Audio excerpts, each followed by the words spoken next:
really understand whether they're dealing with a negligent case or a malpractice case. And they are different. They're treated differently, correct? Like insurance is going to get involved pretty heavily with malpractice and those kind of things. So that's probably the first thing we need to make sure that we're defining right away, is if we have a negligent case or a malpractice case. I have a couple questions coming in, so I'm going to ask. This one is going to be definitely for Dr. Dodds. Melba asks, is there a 3-year rabies vaccine that is less toxic? The reason she's asking is because her vet administered this supposedly less toxic vaccine to 4 dogs 2 years ago because one of her miniature dachshunds had a bad reaction to a vaccine. She says that was 3 years before. So is there a less toxic vaccine available, Dr. Dodds? No. Rabies vaccines have the same amount of rabies antigen in them. There are rabies vaccines that don't have thimerosal, though, which is mercury. So of the licensed rabies vaccines for dogs, for example, there are only 2 that do not contain mercury. So if you had a choice, do you want your animal given a rabies vaccine by law along with mercury, or to have one without mercury? So that's number one. And most people don't if they have an account with one of the big pharmas. It may not be the one doesn't have mercury, so your animal's getting mercury, okay? And we detox that. We detox that with 2 oral homeopathics. In fact, we detox even if you use the mercury-free rabies with HJA, the oral Thuja occidentalis. That's Sir Malcolm Burnett's Nobel Prize winning discovery 30, 40 years ago. And then the second one is Lyssin, Lyssin, which is for the Lissa virus, and rabies is a Lissa virus. So what we do with these homeopathics is we tell the body, there's the molecular energy of all vaccine stuff like the fetal calf serum and the other stuff that's in vaccines. And here's the molecular energy of the rabies virus. And my body's okay with it. That's what you're telling the pet. Now, if you have a cat, you're luckier because there's a non-adjuvanted cat rabies vaccine called PureVax. We do not have that in the dog. There is no non-adjuvanted rabies vaccine for dogs yet. Okay. So the question is, can we make one for the dog? And is the vaccine industry doing that? It'd be much safer. That helps. So you're suggesting is one more, will one stay in the body longer is my question to that. The ones with mercury have all kinds of side effects in the body because the mercury stays in there a while. But for the 2 that are mercury free in the dog, there's really no difference. And the only reason you have one labeled 1 year and 3 years is because of the legal issues, because the dog by law has to have 2 doses within 12 months initially, and then every 3 years. Now, if the veterinarian doesn't keep the 1 vaccine but uses a 3-year, it doesn't make any difference. It's the same product. It's just labeled for purposes of legally showing the animal got what was required by law in that particular state. Now in Florida, we have some issues with rabies vaccines being given every year. So, we have all these differences again with the laws and how they're interpreted and at what age you can give a rabies vaccine. Rabies vaccine should never be given before 12 weeks. Ideally at least 16 weeks, and there are states that allow rabies vaccine to be given at 12 weeks still. And guess what the authorities say? It doesn't matter. Veterinarians know better. They won't give it at 12 weeks. They'll wait until they're 16 or 20 or 24. The law requires the rabies vaccine before 24 weeks of age. So if you have the strongest antigenic vaccine, wouldn't you want to give it as late as possible according to the law? Of course you would. So that's another issue. And the Rabies Challenge Fund actually got the California rabies law changed to be 16 weeks or older from 12 weeks. We wanted 24, but that wouldn't fly. Of course not. With the legislature, Right. Well, hopefully soon we'll be like Delaware, and we will be able to, Delaware will allow a titer test for a rabies vaccine. So that's why I asked if, when we're speaking in terms of the law, is if our states will finally accept a titer test, it might be better to do the longest lasting vaccine and detox from the mercury if you can get away with never vaccinating again once the law catches up with the science. Titer testing is still very controversial. Remember, rabies is basically fatal for all mammals 100%. So there's a lot of resistance among various legislatures to allow titers instead of vaccinations, because what we know from our Rabies Challenge Fund study, which only studied one vaccine now, so the rest of the industry isn't happy if our vaccine is allowed to have a 5-year survival time, which we showed by Challenge. Why didn't we show Challenge study survival beyond 5 years? Because the USDA has the only source of live rabies virus for Challenge, and they didn't have any. When our dogs got to be 6 or 6.5 years old, there was nothing to challenge them with. It's frustrating. So we know that 5 years, our study with that one vaccine gave perfect challenge protection. So wouldn't we want to have the USDA license that vaccine for 5 years? Of course. Well, of course, but what do you think all the other companies are going to do about that? They're not going to allow it. They're going to fight it. Well, of course, because why would the other companies want to have everybody buy only their competitor's vaccine, right? It's a capitalist. Yeah, I know. I'm going to move a little bit over to Merv asks a question. He says, having seen that it is difficult to prove malpractice and negligence, he's so right, in most of the cases, due to cited veterinary boards and hindrances by existing laws about veterinary practice, how can we convert a malpractice negligence case that we ourselves have witnessed but can't prove with or without an expert letter? I have a feeling that one's, yeah. I'll try that one. Just so you know, it's malpractice and fraud are two really different concepts. Malpractice is, and negligence is kind of, you made a mistake. Fraud is really kind of, there's an intent to deceive some way or the other. But I will tell you, there's a couple areas I wanted to touch on here because I think it's important. In a lot of these cases, in most all veterinary malpractice cases, you do need an expert letter. And that's, it's not so onerous. I shouldn't say that. It's not so different as if if somebody repaired your car wrong, you would have to go to another mechanic and have that mechanic say, hey, they did the repair wrong. And so having a veterinarian review it is really something that you kind of have to have done before you can bring a malpractice case, because you need to have somebody in the industry. And even though like the states differ in how they apply their laws, the standards of care tend to be nationwide. It's just the application of particular laws are different in every single state. So that's important. And you definitely want to have a review by a veterinarian before you would bring a malpractice case, because you don't want to get into the case and then realize later that you can't prove it. So it's really important. But there are some situations where you would not need a veterinarian's letter. And I wish I could say that these were all made up, but they're not. Where a veterinarian has amputated the wrong leg. That is something that a lay person or a regular person on the jury would be able to see that, yeah, that veterinarian really messed up. In some cases, if it's a wrong dose of a medication, like say the veterinarian gave 10 times the amount of fentanyl they were supposed to give, killed an animal. Yeah, that's something a layperson can understand, and it may not need a veterinarian to describe. And even in some cases, like when, I know that, Scott probably did have an expert, but sometimes when a drug is contraindicated, so like if you get the drug fact sheet and see that this is not something that the manufacturer intended this drug for, that may be a situation where you don't need, a veterinarian expert, because you can see, right from the materials you have that this is not okay. But as far as like fraud, there's a couple kinds. You mentioned like there's a common law fraud, which is, kind of the kind of fraud you see somebody intended to deceive and did deceive somebody. And then there's also consumer fraud. And both of these can be tricky.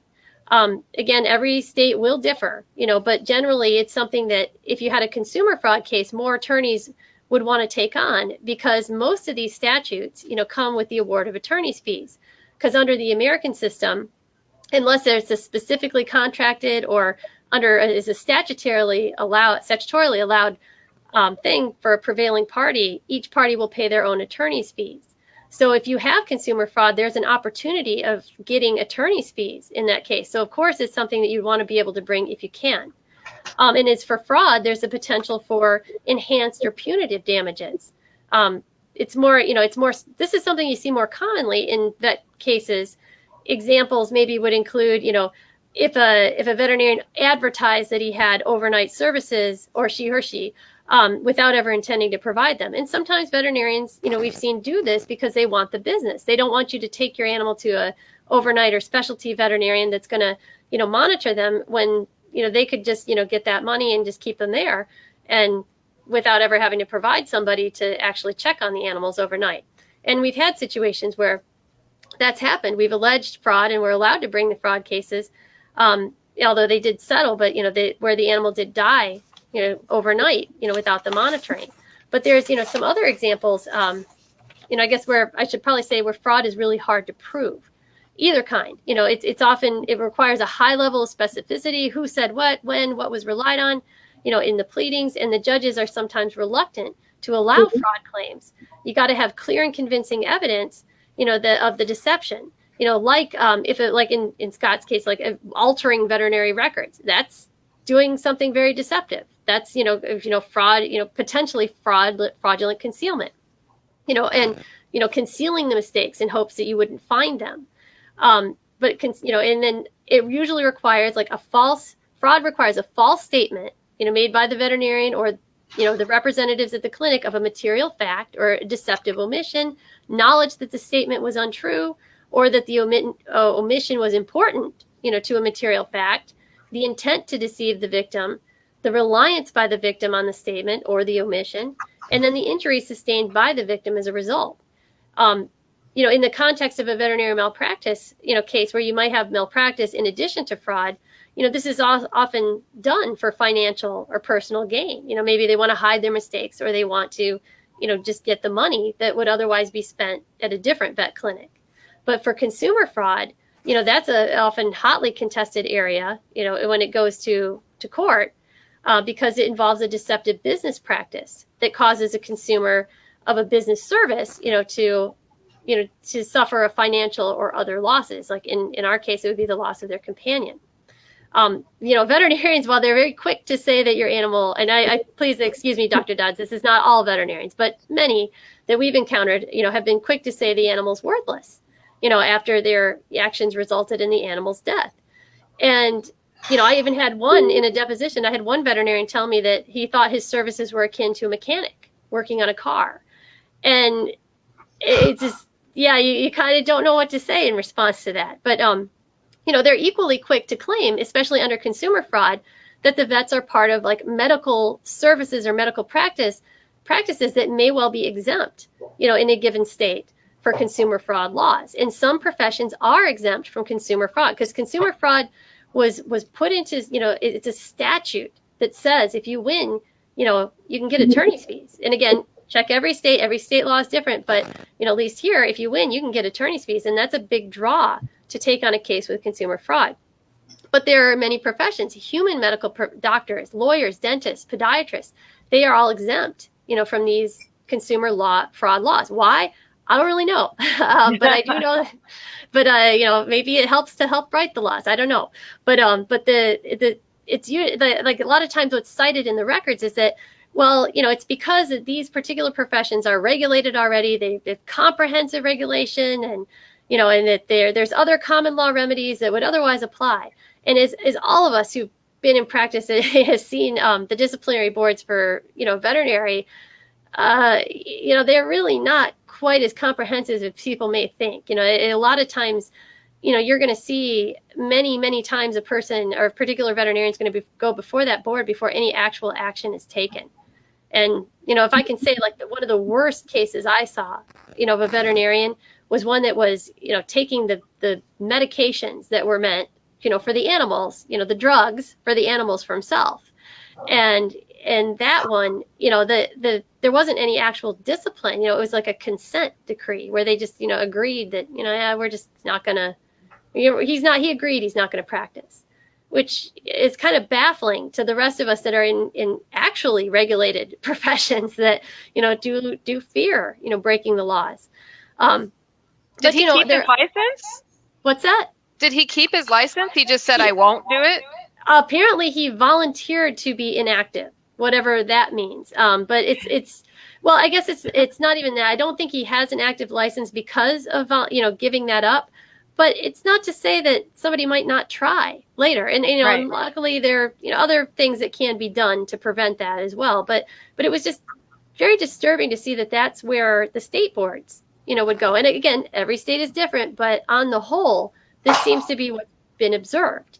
But, that's why, consumer fraud is somewhat harder to bring, in the professions. But there are some actions, that can be, something that you can bring into consumer fraud that may be applicable to veterinary practice, where even an exempt professional, lawyers, doctors, human doctors, and others, and I'm not saying veterinarians are necessarily exempted in these laws. It just means that every state is different, and you have to check and be prepared that that's an argument they're going to make, whether or not it applies. Because even, like insurance brokers, some states say that they are subject to consumer fraud. Other states say they're not. So it's a big question mark for whether veterinarians would be subject to consumer fraud laws. But they are definitely subject to fraud laws if you can prove it. But if so, even so, there are actions, that would be commercial, or in publicly interfacing are actually subject to consumer fraud. So if they were engaged in fraudulent billing for services that they never performed, or advertising, like say they advertise on their website, hey, we offer overnight services, or, if they do this, or even say that kind of stuff to you, that's potentially, areas for consumer fraud, or, more so if it's publicly advertised because it's getting out to more people. But yeah, there's actually a case we're addressing, right now, where I was authorized to discuss this. So just know, attorneys we are barred from talking about cases unless the clients allow us to talk about it. Yeah. And we try to do it a little bit vaguely. It's not meant to, to deceive anyone. It's just meant to, I guess, protect as we're going through the process. But there, the plaintiff, or I guess the plaintiff's cat was stolen and taken to the vet. The vet was paid close to $1,000 to take out the microchip. The vet never scanned, or even, or didn't even record that, she scanned the microchip in the records. There's no indication anywhere of any attempt to scan this chip before she performed the surgery, collected a lot of money, and threw out the chip. We only found out about this because the plaintiff was also involved in a replevin case with the person who she thought stole the cat. Didn't know for sure, but brought that action, and made sure that, that like she's going to try to get this cat back. And then was able to subpoena the records from the veterinarian that showed that this was done. Otherwise, she would have never found out that this was ever done. Wow. And so we then, brought a suit to sue the veterinarian who took out the chip, because everybody knows that microchips are meant to reunite animals that are lost and stolen with their owners.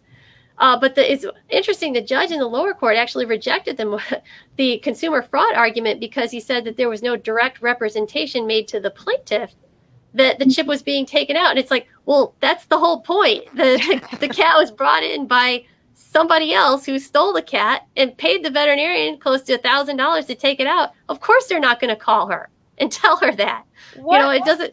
But so we're appealing it, on public policy concerns, because there's a lot of states, Illinois included, that if an animal's dangerous or vicious, or even animals being adopted out of shelters or sold, have to be microchipped. So there's a real interest in keeping these chips in the animals that are there. And there was no medical indication, to take this chip out. The chip wasn't causing cancer, hadn't migrated to a spot that would have required removal. There was no reason whatsoever.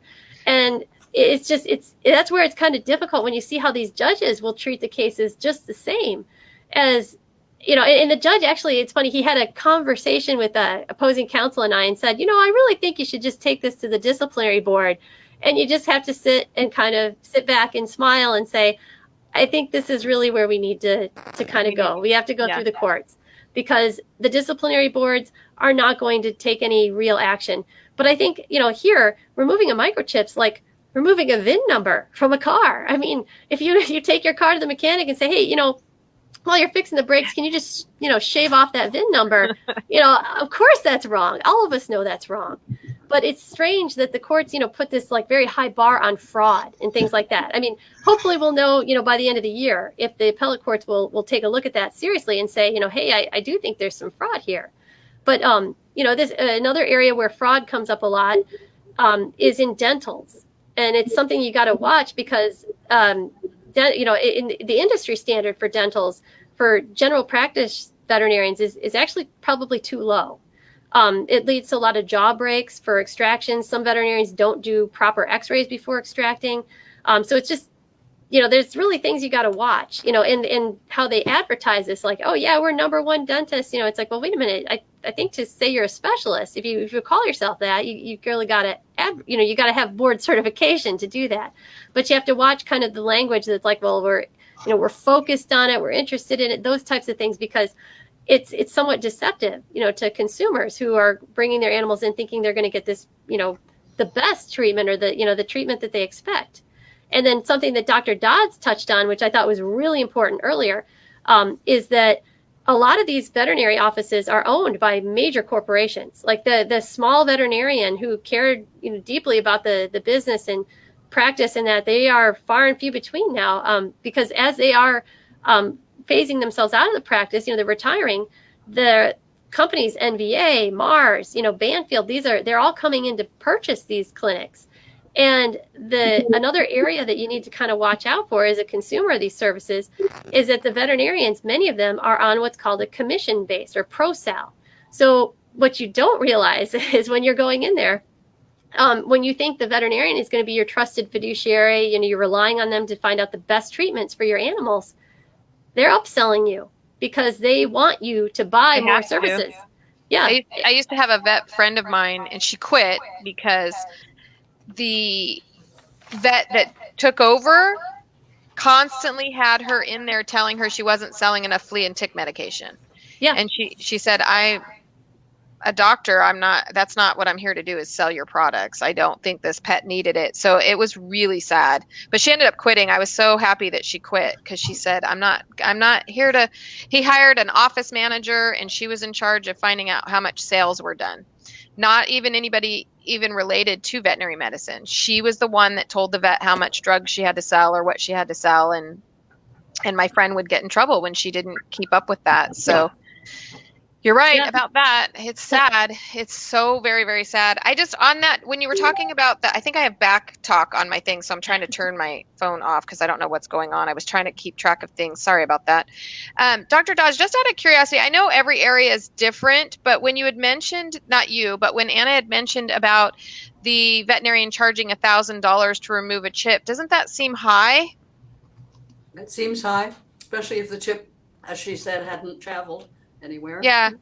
It made me wonder if the vet knew that the cat was, the pet was, and like almost like I'll pay you $1,000 just to be quiet and remove this, because that seems awfully high to remove a chip. I'm just saying, maybe, I don't know. I don't want to put anybody on blast, but it kind of seems a little high to me. I'm just putting that out just there. To be fair, it was close to 1,000. But it's it was. It's I agree. I mean, because it's hard to tell what the norm is, because all these services are now going to be probably the same price, very high everywhere. Yeah. On many things, the age of the pet, having the surgery, comorbidities the pet might have. Maybe it's a 19-year-old cat with diabetes and high blood pressure, so this is complicated, right? But obviously a cat wouldn't likely be stolen, right? Right. We had a case years ago where a intramedullary metal pin was put in a back leg of a dog, to help the break across the femur and the tibia.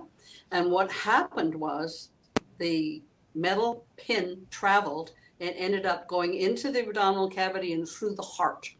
And on the x-ray, you could see this pin right through the dog's heart. Well, the surgeon involved was amazing. What she did was she anesthetized the dog, and she pulled the thing out of the heart very, very slowly. And when she got to the first edge of the heart, she sealed it with surgical glue. And she kept gradually moving the pin out until she sealed the other end, and the dog lived. Oh. Isn't that amazing? Wow. That wasn't that was just a totally weird thing about these pins. We're very careful about them. Years ago, maybe 10 years ago now, I had a case where a client of ours went in for a parvovirus and horrible bloody diarrhea, and it perforated the bowel. Well, it was fixed, but it dehisced. Okay, so it broke down and the whole body just went into peritonitis and whatever. A second surgeon was brought in from out of state to fix it. And in the records, that second surgeon said the bowel was perforated because the animal's bowel lining was so weak. When they took biopsies to see what was going on, they perforated the bowel. So that was a medical accident, right? Right. So the client was billed for the second surgery, a huge amount of money. Wow. And I said, something doesn't fit here. Now, this was a 24-hour clinic with specialists as well. So I said, show me the records of what happened. And I noticed that on page 6 of the record, where it said that the bowel surgery was done again, the thing was out of alignment. In other words, everything was printed down to about 2/3 of the page, and the last third was 1/4 of an inch out of alignment. I said, this doesn't look right to me. So seeing it was a 24-hour hospital, I asked her to call there and say she needed a copy of the pet's records for her insurance claim. And sure enough, the actual page had been put back in. Oh. Okay, showing what really happened. What really happened. Okay, so we got the out of alignment was out of alignment because something had been cut out. Okay, so we got the thing that had been cut out put back in. And what I did and what she did was send a complete copy of what we found to the head of this corporation to wipe out the bill. And if the bill wasn't wiped out, a copy was to go to the California Veterinary Medical Board. Yeah. Yes. Wow. Good for you. But God, gosh dang it. That just makes me so angry, you know, because it's like a double whammy, right? She's going to pay for their mistakes so they can not look guilty. Yeah. And so, because if you offer to pay, then you look guilty. And so you charge them. Oh my gosh. It's just, this stuff just drives me up. I got to add, I have a question for Dr. Dodds, really, because here's something that's, oh, go ahead, sorry. It was a scary practice. Upstairs told us how to do it, right? Get the record, wait, and because the person who changed it obviously put it back, right? Because they were afraid that they were doctoring a record. And so the actual record got revealed. They were just hoping that no one would ever find out. Good for you guys. Well, for Dr. Dodds, I had a kind of a question that's come up a few times, like people, and this is one of the reasons why I really believe that we have to have the compensation for the loss of an animal to be something really more than it is, not a market valuation, more towards the actual valuation, actual value to owner, because this is now, I think the second or third times I've seen this in my practice is there's a concern that the veterinarian allowed an animal to die simply because the cost of bringing them back to health would have been enormous. And I tell you this because I've been practicing and I've done a lot of animal cases probably in the last 12 years. I've actually seen many improvements. I know I told Scott I would be sure to mention this because it has gotten better. It's not where it needs to be, but it is improving. But one of the things that's come out is like, you know, the courts have put their valuation on animals. You know, they say market value versus, you know, some actual value. I mean, most of them have recognized that clearly animals are not tables, toasters, or chairs. You know, they're different. They're sentient beings. They have thoughts, desires, feelings beyond, you know, things beyond what we would ascribe to them. You know, they have their own lives, but, you know, we're lucky to be a part of them. But one of, in all these practice years, like I'd never seen a crypt orchid removal where there was, you know, a cutting of the prostate. But I have seen them more recently. And I think this may be something that happened as a result of COVID. But I say this because bringing these animals back to health after doing something like that, this is a pretty serious, and I know Dr. Dodds could probably talk more about what that is, but a current case I have, you know, this happened. And, you know, the cost to bring these animals back to health was at least $10,000. And the people who went to surgery or had the surgery done by someone who, you know, performed it and, you know, said, yeah, everything was fine, no problem. And then the next day, the dog couldn't urinate and had problems, and they brought him back in. And they're like, hey, you know, there's a problem here. They're like, oh, no, I'm sure it's fine. But, you know, after, you know, X number of hours, they're like, well, you need to go see a specialist. They went, and then that's where they found out through the testing done at the specialist that the surgeon had taken out the prostate instead of the crypt orchid testicle. And to get even any kind of modicum of relief, the veterinary hospital demanded, like, look, you're going to have to pay up front $10,000, and the people didn't have it. And so it's basically, my concern is that if we don't get these valuations up to a reasonable point, veterinarians may then just allow your animal to die in the back to say, like, well, you know what? I'd rather just pay him $250 or a couple $1,000 rather than pay the $10,000 it would cost to bring him back to health. And how do we get around that? I mean, it's devastating. That's a scary thought. But Anna, we're talking about the 10 or 15% of cases, as Scott said when he introduced the whole concept, that 85% of veterinarians do the right thing. Right. 80% Yes. Yeah. probably of other health professionals do the right thing. And I will say, one of those cases, the veterinarian, they did do the right thing, and they did make good on what was wrong. But in these other cases, I have real concerns because, the courts will very often allow you to get the money. I mean, to even in Georgia, a case law out there, it says that if the money required to bring your animal back to health, you'll get. But what if that animal is under the care of a veterinarian who made the mistake or screwed up, and they're the ones controlling whether your animal lives or dying? And I don't want them thinking like, hey, you know what? This is just cheaper to let this dog die. Let it die. Oh my gosh. I wish I could say that no vet would ever do that, but we know different. I based on what we're talking about right now, I want to get to Susan's question. So Susan cites a case, she says, that happened in California where there was an intrinsic value for a dog in a veterinary malpractice action that led to $30,000, and it was a jury awarded case. She wants to know how can we get back to that, or is that just kind of a one-off?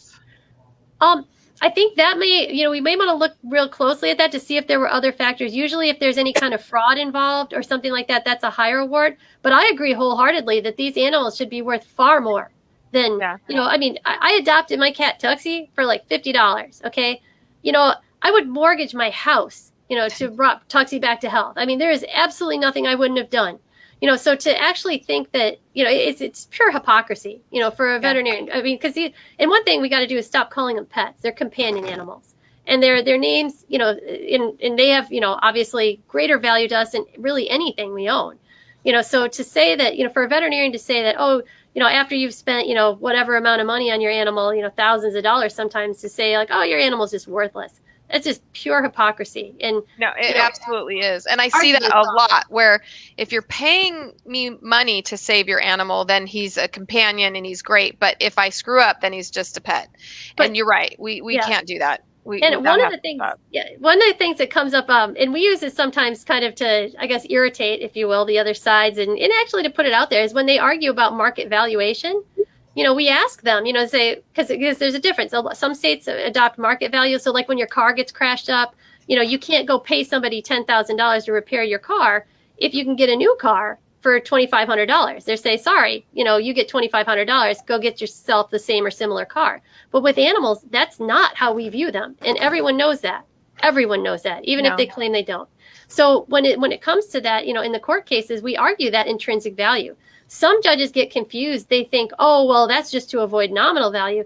Not really. Everybody knows, you blow up my car in front of me. I'll be mad you took my car away and blew it up, but I'm not going to be devastated like I would if you did that to my animal, to my companion. Yeah. Now, so when we have to just get rid of that legal fiction, about how the courts treat these cases. And then second, when you get value to owner, you need to actually allow the people to establish that this animal was everyday part of their life. This wasn't just a dog they staked out in the yard and said, I hope they bark at the kids so they don't come running on my lawn. No, this was my everyday companion. And in many courts, even in Illinois, there are courts that will allow you to establish that. And that's where you get this, these amounts of money. Like, it's just very hard because there's no specific, formula for doing so. But I add this because when they start to argue, oh, well, it's market valuation, I usually ask opposing counsel, do you know how much it costs to clone a dog? Because they often say, oh, well, you can just get another dog. It's like, well, no, if I want the same closest possible genetic dog, I say, well, then you're going to look at cloning. And cloning is usually about $50,000. So, if they want to argue market value, fine, let's argue market value. But it usually, there's a process involved. So if somebody is actually considering, bringing a case, freeze the cells. It's a couple $100. Freeze the cells. Have it available. Make it part of your case. Because if nothing else, you may force the industry into accepting these actual valuations, because that's really where the pressure is going to come. Like, because the law is the last of the party every single time. They are the last to make the changes. The legislature is the last to take on the responsibility. You can push and you try, but it's really public sentiment that has to change first. And that's where places like Joey's Legacy come in, because this is where the change happens, is right here, where people start asking their veterinarian, hey, if you mess up and my animal dies, are you going to deny me the value of the bond that I have with my animal? And I mean, I would love to see veterinarians, like the consumers, actually having a choice. Like if there was a veterinarian that was compassion certified or something, that had signed a contract with a place like Joey's Legacy that said, hey, if you go to court on this case, or if I do something that, that I made a mistake, I'm not going to challenge that you have a right to valuation for the bond you had. I would love to see that. That's a really, really great idea, actually. But that's where it's going to come from, places like this, from Joey's Legacy, from places outside of the court, because the court, again, last of the party.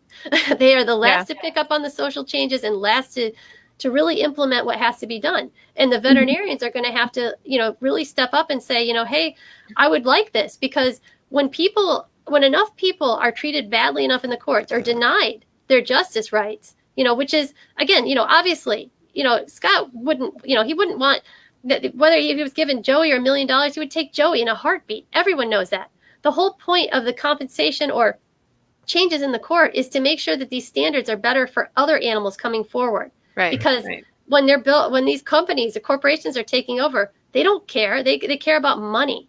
Money is important to them. And that's the only thing that's going to make it change. But you need doctors like Dr. Dodds who can step up and say, yeah, that's something I would sign, because I know it's important to these people. And it also would give them a competitive advantage, because if I'm going to go, would I go to Compassion Certified or some regular vet? No, I'm going to Compassion Certified, because I know that they understand. That's got to be on your list, Scott. I don't know how many vets we can get to sign it, but I think that we can get enough. That's where I would take my dog. Yeah. I'm going to get to a couple of these questions pretty quickly, because we're coming up on the hour and we don't want to keep you too much. But Kathy, says she took her kitty in for a neuter chip and his ears and teeth cleaned in 2012. She recognizes it's been a while.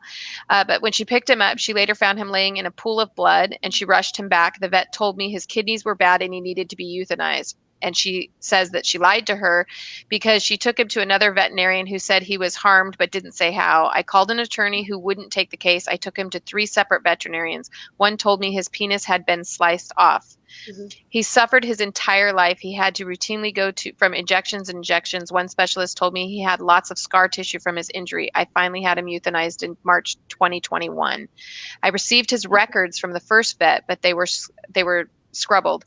I'm at such a loss without him, and I feel so guilty. I know this has happened a long time ago, but I didn't know what else to do until I found Scott. Is there something she can do?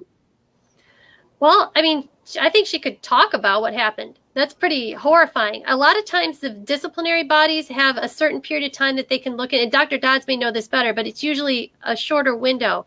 But I mean, honestly, the biggest, and this is where we're running into like issues with the veterinarians. Many of them want, they'll offer a settlement, but they want you to keep quiet. They want non-disparagement. They want, not only do I not want you to say anything bad about us ever to anyone, I want you to never talk about this case to anyone ever. And only then will they give you the money. And so a lot of times the settlements that are coming out now are, one, because of COVID and the chances of having a jury trial are kind of pushed off into the future a bit. They've been lower than, traditionally, but also when you're looking at these settlement agreements, many of them will come with a non-disparagement and a non-disclosure. And that can be devastating to the people coming after you, because you get your settlement, but then the next people have no idea, and you are contractually barred. They can sue you if you talk about their case then going forward. But that happens in every area of law. It is every area. Yeah. In many areas. But that's something that for purposes of getting a standard changed or getting the industry changed, it can be very difficult. But it is true. That's something that happens with human medical providers. And that was scary when I learned that as well. Oh my gosh. We have another, so I'm going to just wrap that question up for you. I think you guys are absolutely right. You just need to tell your story, because that's what you have at this point, right? So, and which is more valuable really than probably going through trying to get through a malpractice case that's so long ago and losing it and possibly not being able to do anything. Telling your story is probably going to be the best thing you can do Right. in And that the statutes situation. of limitations usually on these cases, you have to check every single state, is different in these, but a lot of times it's, it's only a couple of years, you can bring a case for professional malpractice. So you have to kind of act more quickly. But so long as you're telling the truth, so long as you're telling the factual basis for things that happened, you can tell what happened.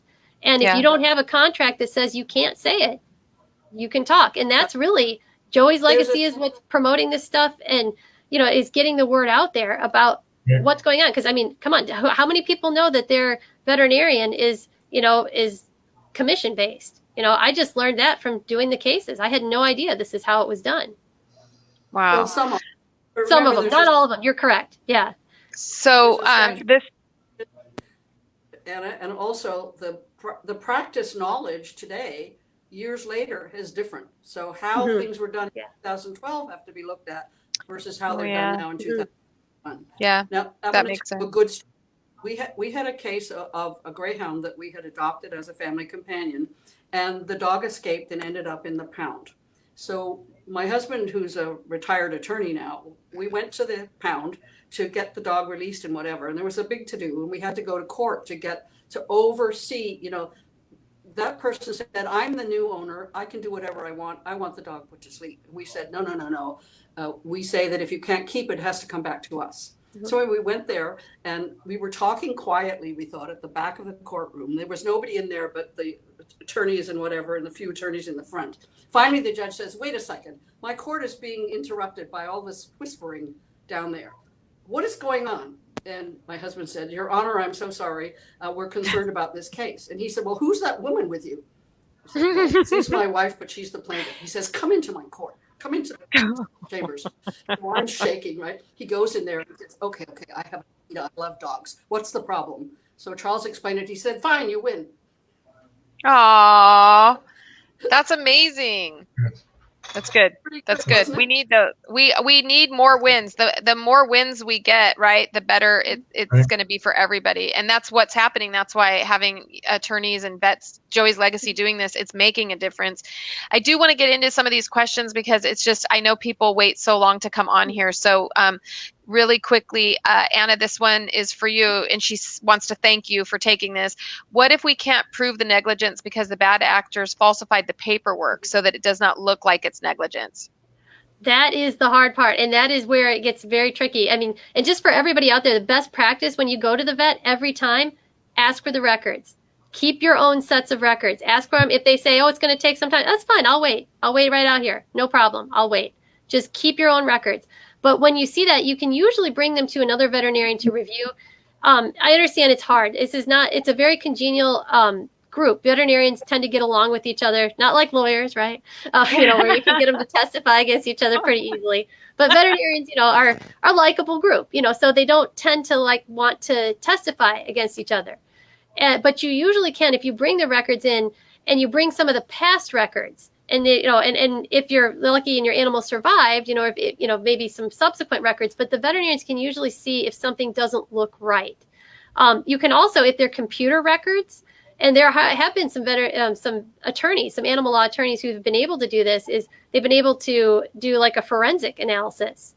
It's extremely expensive, but you can, if they have computer records, if you're suing them and there's a real reason to believe that these records were altered or doctored, there may be evidence in the computer programs to show when these documents were altered. It may not. It's kind of it's a little tough, but it's in there. But you're going to have to rely on circumstantial evidence there. And that's the hardest part, is that you sometimes do not know if they are in complete control of the veterinarian.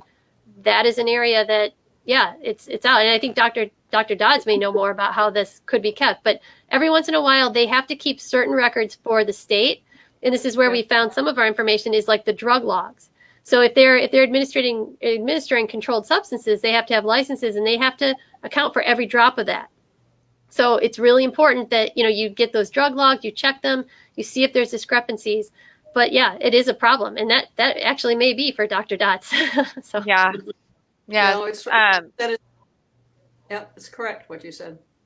Awesome. Difficult, very.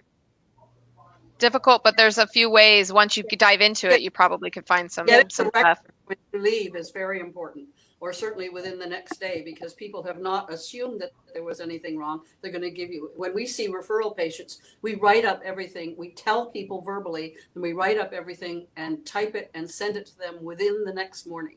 Mhm. So they Yeah. have a record, everything we did and everything we recommended. And they've signed when we've estimated the cost and whatever, they've signed and approved that we know what we're doing and they know what we're doing.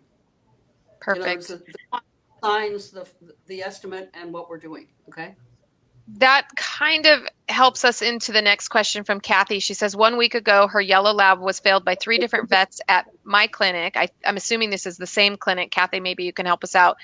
Before they passed us off to an emergency clinic where unfortunately it was too late and I had to let her go. To this very moment, we have not heard one word from our clinic. What are they thinking? And do I call them? Like, why wouldn't, I mean, they have to give her the records or call or do something, right? They have to give her the records if she asks for them. Yeah. Yeah. Okay. She needs to go there and wait until she gets them. Mm-hmm. Yeah, because get the police. It's in the Vet Practice Act of most of the states, and I think I can't speak for every state, but most of the states, if you give a written request, an email, anything, most of the time they'll do it verbally as well. But if you send an email and say I want the records, they have, if you're the client, they have to give you the records. Okay. And then we have one more question and then we'll kind of do a quick little thing. So Sherry wants to know, what can we do to help the new vets who entering the world of healthcare to be more open to actual healthcare and not sick care? That's such a great question, Dr. Dodds. Anybody? That's really important because wellness care is as important as illness care. And everybody should take their healthy animal in for a wellness exam, after the puppy, kitten, whatever. And then at a year, when they've reached puberty, whether they're spayed or neutered, doesn't matter. So you have a baseline of everything, a physical examination, a blood test, a urine test, maybe a saliva test, whatever has to be done, okay, to do that. So you have a record, and you're comparing that animal to himself or herself every year thereafter on the wellness exam. And that's much more accurate diagnostically than looking at the wide range of Chihuahua to St. Bernard, okay, which obviously doesn't apply to the animal that's a Chihuahua and is not a St. Bernard, right? No. I think we had touched on this in one of the other roundtables about ethics classes.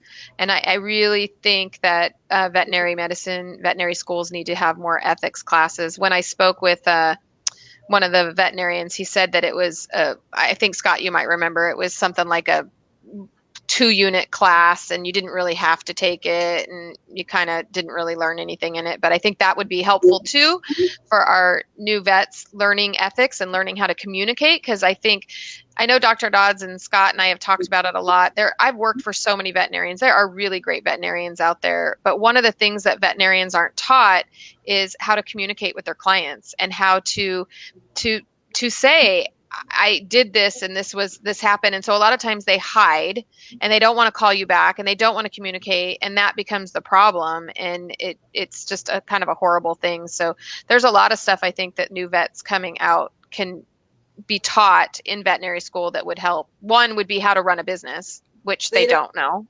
They don't teach applied clinical pathology. In other words, they get a printout with 45 pieces of answers of numbers. They have no idea what it means in terms of applying it to the particular patient. We don't teach applied clinical pathology. Okay. Critical thinking. So I know. Okay. So unfortunately we're not going to, we're up at our little over an hour, guys. So we're going to have to kind of wrap this up, but to Anna real quick, if there's one thing you can pick that would help clients when they come to you, maybe 2 things, I don't know, that we could do quickly. What is it that you want to see in your office to take a case? I want to see all the records. I need them to have all their records, and I need them to have a summary of what happened, kind of, because it's hard when you're working through grief. It's hard to explain to somebody. And I guess maybe the third thing is realistic expectations for this point in time. Do I think it's going to be different how animals are valued in the future? Absolutely. And this is one of the paths to get there.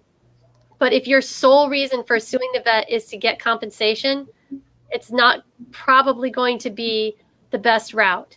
There are other routes you can go towards to kind of work out the grief. You can, come in and, you could even, you don't even have to sue the vet. You could always go on social media. You could put your case out there.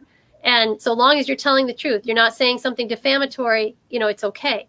But for evaluating a case, we need to have the records, and that's not for us. It's because our first step is to contact a vet. It's usually, either somebody from Joey's Legacy or someone else who may, be able to take on a case or to review the records. That's the most important thing, because we need to see if there was something in there, that would have been a breach of the reasonable standard of care and damages resulting from that breach. And then the timeline, or the time, a summary of what happened, is what allows us to quickly see if there are other avenues of potential relief, like fraud, whether it be, consumer fraud or common law fraud, or sometimes, we'll bring a tort claim of conversion, so if they performed an action that they were not authorized to perform, which some states, will allow. So, whether there were, sadly, in some cases, Humane Care for Animals Act violations, or, violations that may raise to a different level, like taking, other areas we'll leave, out for now. But that time, the timeline in your summary of events written for the attorney to review is what allows us to see what kind of case you have. So those are the things we really need, but understand that, it's still, a moving target. And with every case, even the cases, you're certainly not going to win them all, but you're going to try. But every time you bring it to light, that's something that helps. It shows people, hey, here's what happened to me, and here's what the courts are going to allow. And with enough people bringing that forward, and enough people being aware, that hey, there's limits on this that I didn't even know existed. Because the number one thing that I hate, when I get a call, is that every single person is horrified to learn that they are not allowed the full scope of the grief and damage that they suffered. Not just, not because they want to get rich. No, that's not that it. It's that they feel devalued, and they feel like that their emotional bond should not have been devalued the way it was, and it shouldn't be. But knowing that going in, that this is the courts have not given the full value for this, and that your case is something that may well be used to fight for it, is something that would be helpful also to know, that this is what we're trying for, we're striving for. The damages are not where they need to be right now, but they're going to get there. I really truly believe that. Yeah, I do too. Dr. Dodds, what can pet owners, guardians do to help protect them from veterinary malpractice? Is there something they can do? Well, they have to find out. Sometimes if you're finding a new veterinarian, you've got to scope out the place first.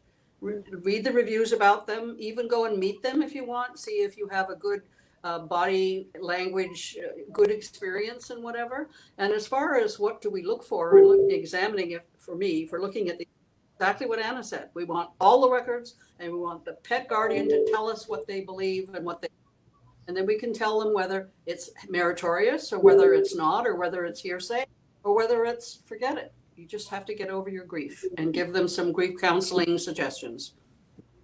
Can pet guardians look up a veterinarian to see, where can they go to look to see if a veterinarian has had other cases against them? You can go on Google and you can look at all the different things, and the way you can go on and get the actual history of that veterinarian's record, even before the person was a veterinarian. Have they ever been to jail? Have they ever been arrested? Whatever. You have to pay for that, okay, when you get to that level. That information is available. And if you find a clinic that's consistently got 4 and 5 gold stars, that's a good place. There's one other place too. You can go on the disciplinary board sites. Understand that if a complaint is made and no action is taken, that complaint basically goes away, and you may never even know about it, even if you're the complainant. But if there is an actual act, registered for that particular veterinarian, heads up, it's available on each of the state boards. Should have a website where you can search for it. And you should be able to find that information under the particular veterinarian and or under the clinic as well, with the veterinarians noted. So that is available through the state websites. But be aware that there may be many complaints that not much has happened on, but that's probably a subject of a different roundtable. But it is out there. Yeah. But it's just, we want to try to prevent malpractice, so if we could keep our pets out of these places that are being continually, I know in Joey's case, the veterinarian had been in trouble before, and Scott had no way of didn't know And so those are kind of some things that we need to do. So, Scott, what are we going to do to get these laws changed? Where are we? What are we doing? What do we need? Well, I totally agree with Anna. I think by 2025, we're going to see a major change in the landscape for veterinary justice.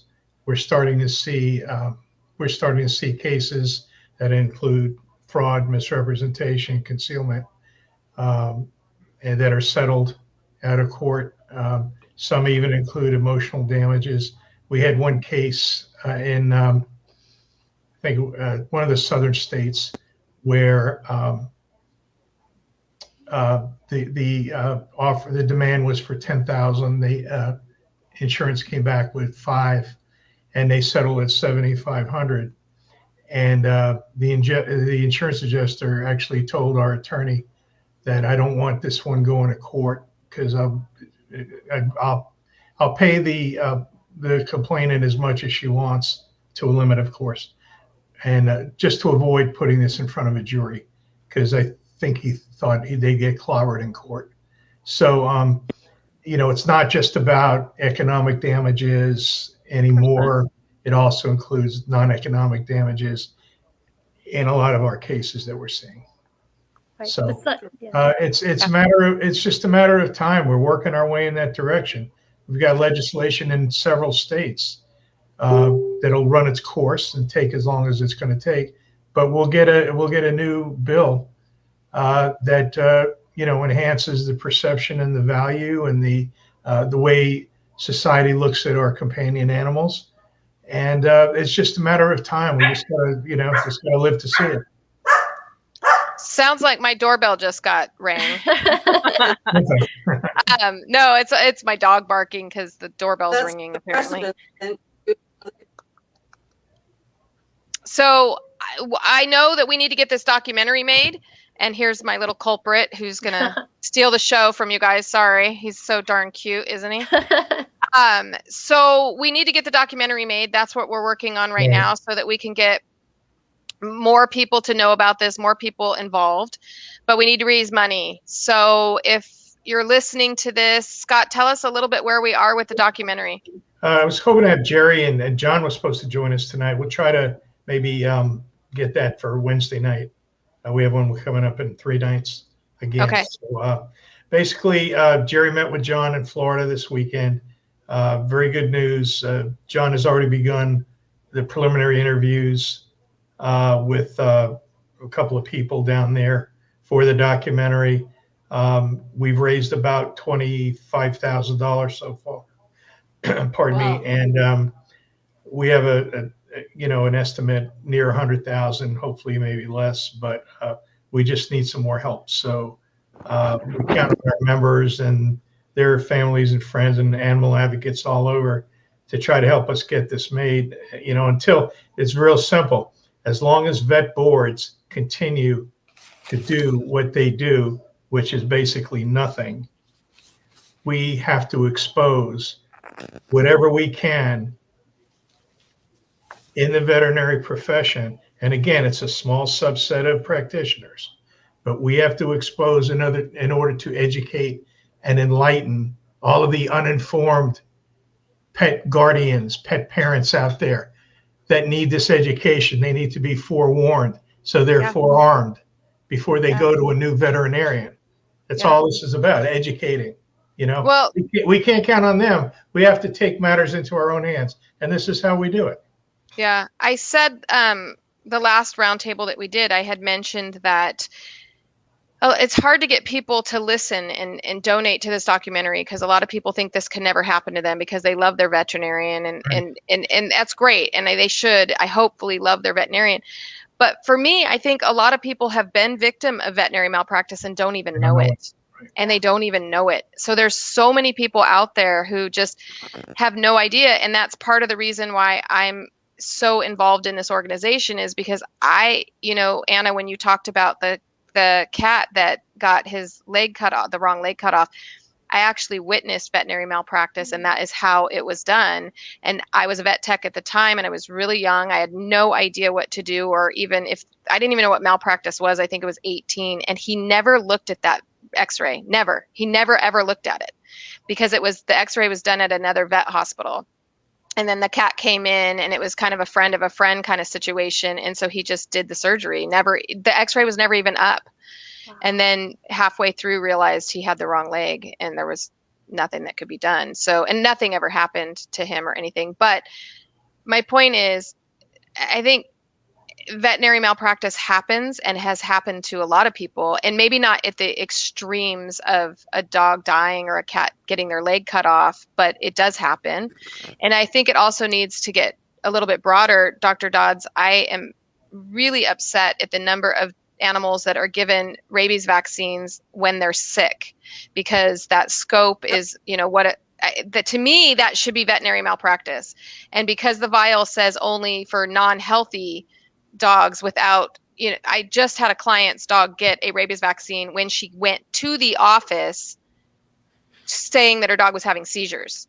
And the vet said, we're not really sure why she's having seizures. We'll wait and do some tests. But while you're here, we'll give a rabies vaccine.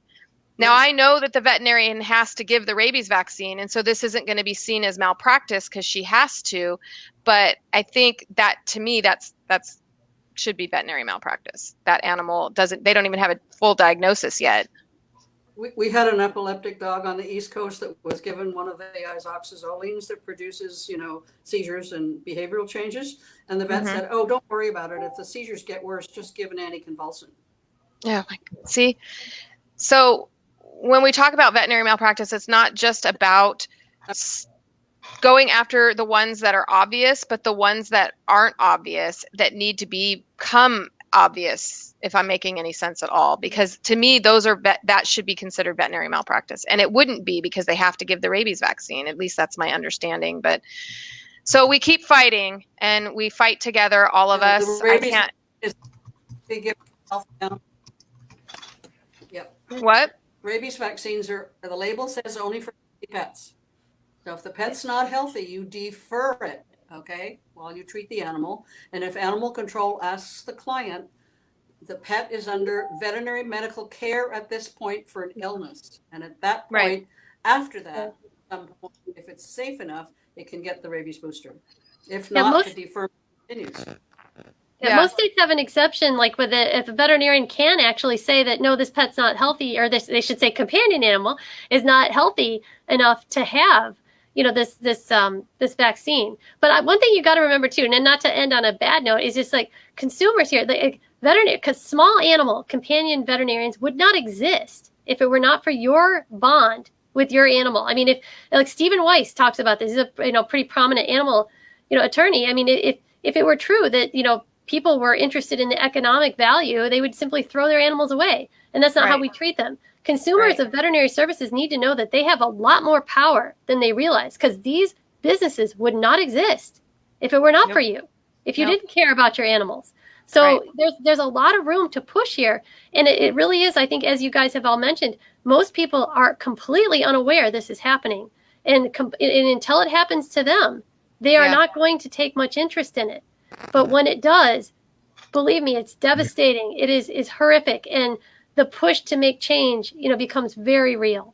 So this is everyone who's never had a bad experience. This is their opportunity to make sure that it doesn't happen. Right. And that's why, we're talking about the documentary. We're trying to raise money for the documentary. I hope anybody listening this will share this everywhere you can possibly share it, on all your social media. Talk about it as much as you can. Please get your friends and family to donate, even $5. We talk about that. There's so many pet owners around in the world that can help us get this documentary made. This documentary will make a difference. It's done by John Bafar, who is an award-winning documentarian. He's won several awards.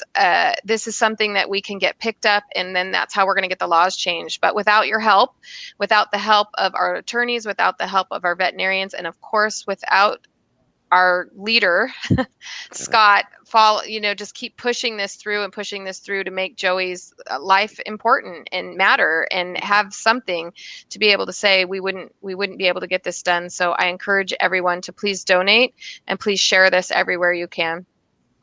And with that, I think I'm going to go ahead and let us go. We went overtime a lot. Thank you so very much, Dr. Dodds and Anna, for answering all of these questions that people have, and they're burning. So we just thank you, everybody. Okay. Sure. Good night. Bye, Okay. Scott. Bye-bye, Carrie. See you Wednesday. Good Yeah. night. Okay.